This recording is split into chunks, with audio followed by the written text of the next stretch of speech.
Hey, good Monday morning and welcome to your Monday Morning Moment. I hope you're having a great day so far. All right, before I dive in, I just want to take a second to remind everybody that our main goal here at Intentional Faith is to help you embrace just how important it is to have a strong faith as you navigate this crazy, crazy life.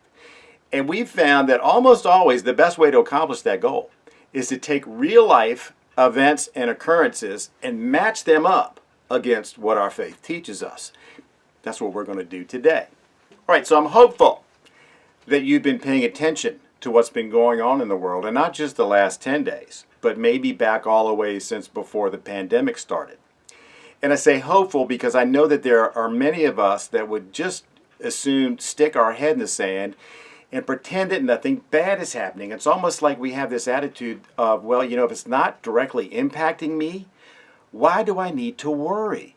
Well, I think that's a problem. And I would say to you, if you haven't been paying attention up to this point, I think it's time you take personal responsibility for not only knowing what's going on, but trying to understand it also. Now, I understand that it's getting more and more complicated. I get that.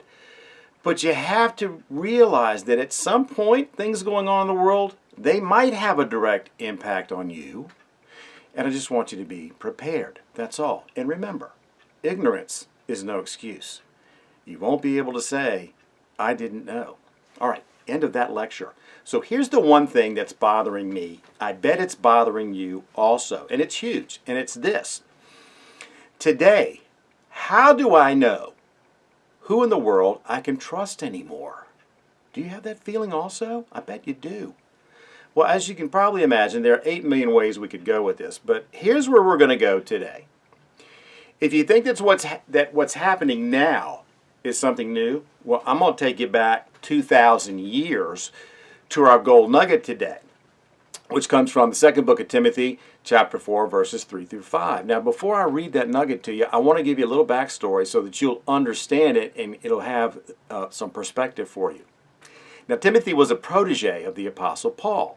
And in 2 Timothy, we learn that Paul sends Timothy back to the church at Ephesus because apparently there are a couple of guys there that are getting a little out of hand, a couple of church leaders, and they're promoting and preaching a corrupted version of the faith.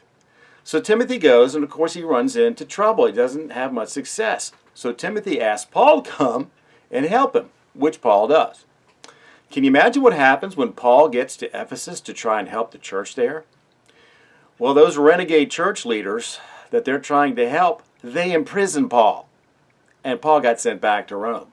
So these days, we would call that being canceled, wouldn't we? Yeah, Paul got censored simply because the church leaders didn't like what he had to say. Hold on to that, and I'm going to go ahead and read you our gold nugget today. And I'm reading it from my Surfer's Bible, so that's pretty cool, yeah? All right, here we go. Listen up. For a time is coming when people will no longer listen to sound and wholesome teaching. They will follow their own desires and will look for teachers who will tell them whatever their itching ears want to hear. They will reject the truth and chase after myths. But you, Timothy, should keep a clear mind in every situation. Don't be afraid of suffering for the Lord. Work at telling others the good news and fully carry out the ministry God has given to you. In other words, Timothy, make sure you have a clear understanding of what's going on, and in spite of the darkness, stay strong and keep the faith. Now, hopefully, you can see the parallels between what Paul and Timothy experienced, the church in Ephesus, and what's happening in the world today. Yeah. All right, so what's the takeaway for you? Well, as a person of faith, I know that I sometimes think, what the heck? I'm one person, what can I do? Maybe you can relate to that. Well, here it is. You have the power to choose. You have the power to choose. To either be sucked into the darkness of evil and corruption in this world, or you can choose to stay strong, keep the faith, and focus solely on the one true light of this world, and that's Jesus.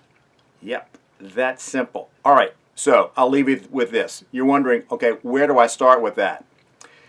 We'll start by repeating the following 4 words every day, many times a day. Are you ready?